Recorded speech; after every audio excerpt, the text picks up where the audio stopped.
Buenas noches, yo soy Leonora Castaño y hoy vengo a leerles un cuento de Kenneth Bernard. Kenneth Bernard es un escritor norteamericano, típicamente neoyorquino, que nació en 1930 y que aún vive, es decir, que este año cumple los 90 años. Está descrito como el último escritor marginal. Escritores marginales son aquellos que crean su literatura a espaldas del mundo comercial, fuera de los circuitos de las editoriales comerciales y que no siguen las pautas típicas de escritura de la época en la que viven. Por estas razones, su obra es muy difícil de clasificar. Ha escrito teatro, ha escrito ficción, escribió poesía. Fue un importante profesor universitario y escribió también muchos artículos de revistas y periódicos. Por eso el libro que yo tengo de Kenneth Bernard lo quiero tanto. Es un libro que compré en Libélula Libros y se llama Unas pocas palabras, un pequeño refugio. Si lo consiguen, es un libro que tiene unos escritos cortos bastante divertidos. Hay unos que me gustan mucho, hay uno sobre caminar con la esposa, hay otros sobre cómo organizar la biblioteca, que es una cosa que le preocupa a uno cuando tiene una biblioteca que está constantemente en crecimiento. Y el libro que les tengo hoy, o el cuento que les quiero compartir hoy, se llama La chica que tal vez leyó o tal vez no leyó a Sartre. Una vez conocí a una chica que leía Sartre, o al menos eso escuché. Fue su ruina. Antes había sido linda e inteligente, escribía bien y tenía futuro. Después siguió siendo linda por un tiempo, continuó siendo inteligente, pero cambió su futuro por un presente de tal complejidad que parecía existir solo para alimentar un pasado cada vez más grotesco. Su nombre era Madeleine. La primera vez que la vi, supe que era inteligente, pero parecía ida. No pude, por ejemplo, imaginármela enamorada, y llegué a preguntarme si su claridad mental no sería derivativa. Ella sabía que era más inteligente que yo, pero lo sabía con discreción, buenos modales. Era una dama. Curiosamente, incluso años más tarde, mucho después de verse involucrada en otras cosas, aparentando más edad de la que tenía, maltratada, todavía parecía una dama, al menos conmigo.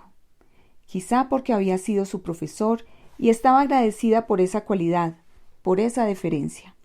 De lo contrario, me habría asustado, sentido vulnerable, porque después de todo llegó a conocer cosas que yo nunca vería, ni podría o no querría.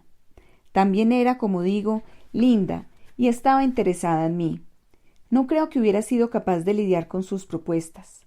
Sin embargo, deduzco que debe haberlas hecho de algún modo. Siento su peso, sea cual fuere, y el peso de habérmelas perdido. ¿Por qué, si no, habría regresado y a mí? La primera vez, varios años después de graduarse, fue para aclarar algo en su legado. «Ah, ¿vas a la escuela de posgrado entonces?», dije. «Tal vez», contestó, «voy a presentarme para un puesto docente». Me decepcioné. Podía apuntar más alto que a un puesto docente. «¿Estás casada?», pregunté. «No», dijo, «no estamos casados». No pregunté por qué o con quién. Supuse que era el mismo joven con el que se había juntado durante la carrera. Un dato que en ese momento me afectó. Parecía demasiado fina, demasiado distante y aplomada para una aventura, para un compromiso de la carne. Sin embargo, debe haber sido así. El joven era simpático, pero no tan brillante como ella.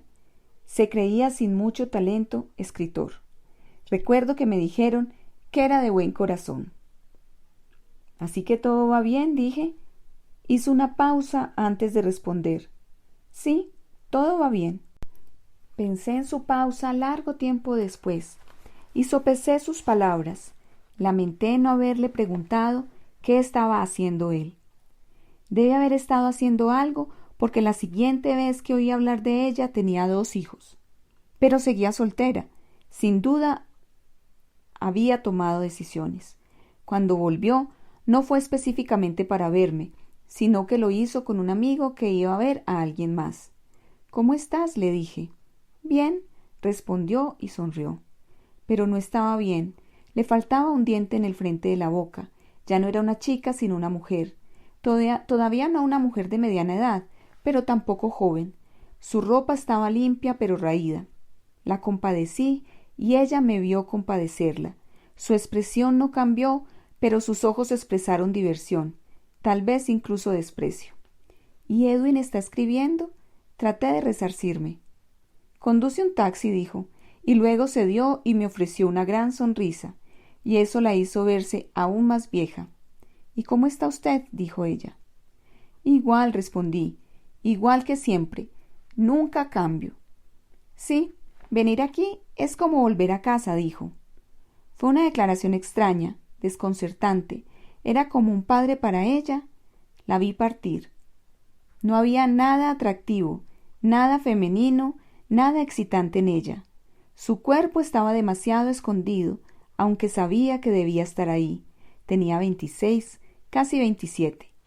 Hablé con el hombre que había ido a ver su amigo y me enteré de que Madeleine trabajaba como moza, que Edwin a veces era infiel y que no tenían intención de casarse, que los niños, un niño y una niña, tenían 6 y 4 años y que vivían en un pequeño departamento en una monótona sección de Brooklyn. ¿Pero qué se decían uno al otro?, me pregunté.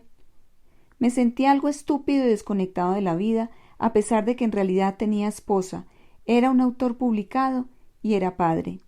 También sentí que la había defraudado. Oficialmente la vi solo una vez más, aunque varias veces me pareció haber pasado cerca de ella en la calle, en el subterráneo, tal vez en una tienda. Fue casi 8 años después. No la habría reconocido si ella no me hubiera hablado. Fue en una oficina de correos.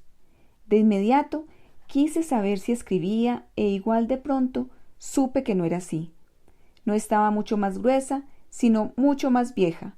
Pareció anticipar mis preguntas. Todavía 2 hijos, todavía Edwin, todavía soltera, dijo y me sonrió. Tuve certeza de que sus dientes eran falsos. Ahora da clases en una escuela secundaria y lo disfruta. Estupendo, dijo. ¿Y cómo estás tú? Debo haber puesto intención en mi pregunta porque contestó. Todavía estoy bien, como en respuesta a algún diálogo sobreentendido. Nos quedamos ahí unos segundos, incómodos. Supe que esperaba, que había decidido no partir. Tuviste una vida muy interesante, le dije, y me sonrojé. Pareció no darse cuenta y muy seria me dijo, sí, así es. ¿Y usted? Eso espero, reí. Espero a que alguien me diga. No dijo nada. Volví a preguntarme si había sido ella, en realidad, quien había escrito aquellos artículos tan eruditos años atrás. Se me cruzó la idea de que aún podría tener hijos si quisiera. Dale mis saludos a Edwin, dijo. Habla de usted a menudo, dijo. Su curso le gustó mucho. Pero nunca asistió a mi curso, casi suelto sin pensar, y entonces me di cuenta de que probablemente sí lo había hecho, y que yo lo había olvidado. Alguna vez alguien me dijo que era de estatura media y que tenía pelo rubio. No pude visualizarlo. ¿Sigues trabajando como moza?, le pregunté. Sí, necesitamos el dinero, como todos. Debo ir, me dijo. Adiós. Le di la mano. No era tan áspera como había esperado. Buena suerte, le dije. No dijo nada, pero sonrió, y se fue. Se fue. Con fervor me pregunté cuáles eran sus horarios y dónde, por qué había perdido sus dientes, qué leía, si leía algo, por qué vivían en Brooklyn, qué sentía realmente por Edwin, y si todavía él era infiel algunas veces, cuánta ropa tenía, cuáles eran los nombres de sus hijos, si usaba perfume, el talle de sus zapatos, en cuántos ambientes vivían y cuán limpios, qué miraban por la noche en la televisión y otras 1000 cosas más. Nunca supe nada de eso, pero a menudo espero, a veces con más fervor, estar viviendo una vida interesante y que ella lo apruebe. Y hasta aquí va el cuento. Soy Leonora Castaño y les envío un abrazo.